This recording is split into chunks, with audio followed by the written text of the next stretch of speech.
Hello friends, welcome to my channel. KCET ಇಂದ 3 ಹೊಸ ಅಪ್ಡೇಟ್ನ ಬಿಟ್ಟಿದ್ದಾರೆ. ಈ ಅಪ್ಡೇಟ್ ಬಗ್ಗೆ ಜಾಸ್ತಿ ಜನಕ್ಕೆ ಗೊತ್ತೇ ಇಲ್ಲ. ಸೊ ವಿಡಿಯೋನ ಕಂಪ್ಲೀಟಾಗಿ ನೋಡಿ ಎಲ್ಲ ಅಪ್ಡೇಟ್ಗಳ ಬಗ್ಗೆ ಮಾಹಿತಿ ತಿಳ್ಕೊಳ್ಳಿ. ಬನ್ನಿ ಶುರು ಮಾಡೋಣ. ಸೊ ಇಲ್ಲಿ ಫಸ್ಟ್ನೇ ಅಪ್ಡೇಟ್ ಏನಪ್ಪ ಅಂದರೆ KCET ಪ್ರಕ್ರಿಯೆಯನ್ನು ಮತ್ತಷ್ಟು ಸುಧಾರಣೆ ಮಾಡುವ ದೃಷ್ಟಿಯಿಂದ KEA ಅಂದರೆ ಕರ್ನಾಟಕ ಪರೀಕ್ಷಾ ಪ್ರಾಧಿಕಾರದವರು ಏನು ಮಾಡ್ತಿದ್ದಾರೆ ಅಂದರೆ ಒಂದು ಹೊಸ ಮೊಬೈಲ್ ಆ್ಯಪ್ನ ಡೆವಲಪ್ ಮಾಡಿದಾರಂತೆ.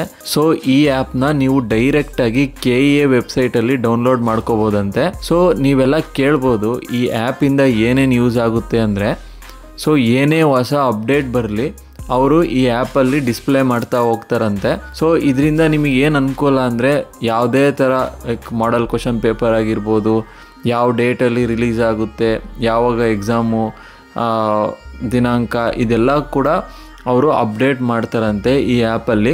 ಸೊ ನೀವು ಕೂಡ ಈ ಆ್ಯಪ್ನ ಡೌನ್ಲೋಡ್ ಮಾಡಿಕೊಂಡು ಯೂಸ್ ಮಾಡ್ಕೊಳ್ಳಿ.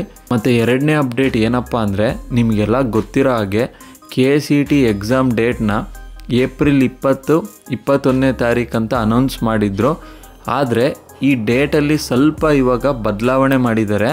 ಇದಕ್ಕೆ ರೀಸನ್ ಏನಪ್ಪ ಅಂದರೆ NDA ಅಂದರೆ ನ್ಯಾಷನಲ್ ಡಿಫೆನ್ಸ್ ಅಕಾಡೆಮಿ ಎಕ್ಸಾಮ್ ಇರೋದ್ರಿಂದ ಇಲ್ಲಿ ಏನಾಗ್ತಾ ಇದೆ ಅಂದರೆ ಎರಡೂ ಎಕ್ಸಾಮು, ಅದೇ KCET ಮತ್ತು NDA ಎಕ್ಸಾಮು ಎರಡನ್ನೂ ಒಂದೇ ಡೇಟಿಗೆ ಅವರು ಅನೌನ್ಸ್ ಮಾಡಿರೋದ್ರಿಂದ ಎರಡೂ ಕ್ಲ್ಯಾಶ್ ಆಗ್ತಾ ಇದೆ. ಸೊ ವಿದ್ಯಾರ್ಥಿಗಳಿಗೆ ಯಾರ್ಯಾರು ಎರಡೂ ಎಕ್ಸಾಮ್ ಬರೀತಾರೋ ಅವರಿಗೆ ಪ್ರಾಬ್ಲಮ್ ಆಗಬಾರ್ದು ಅಂತ ರೀಸನ್ಗೆ ಅದಕ್ಕೆ KCET ಎಕ್ಸಾಮ್ನ ಅವರು ಪ್ರೀಪೋನ್ ಮಾಡ್ತಾ ಇದ್ದಾರೆ.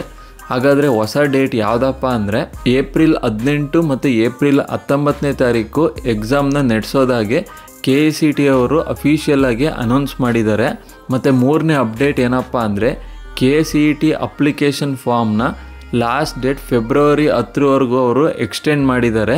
ಸೊ ಎಲ್ಲ 3 ಅಪ್ಡೇಟ್ನ ನೀವು ಸಂಪೂರ್ಣವಾಗಿ ತಿಳ್ಕೊಂಡ್ರಿ ಅಂದ್ಕೊಂಡಿದ್ದೀನಿ. ಇದೇ ಥರ ಯಾವುದೇ KCET ಲೇಟೆಸ್ಟ್ ಅಪ್ಡೇಟ್ ಬಂದರೂ ಕೊಡ್ತಾ ಇರ್ತೀನಿ. ವಿಡಿಯೋ ಇಷ್ಟ ಆಗಿದರೆ ಲೈಕ್ ಮಾಡಿ, ಶೇರ್ ಮಾಡಿ, ಸಬ್ಸ್ಕ್ರೈಬ್ ಮಾಡಿ. ಮುಂದಿನ ವಿಡಿಯೋದಲ್ಲಿ ಭೇಟಿಯಾಗೋಣ ಫ್ರೆಂಡ್ಸ್.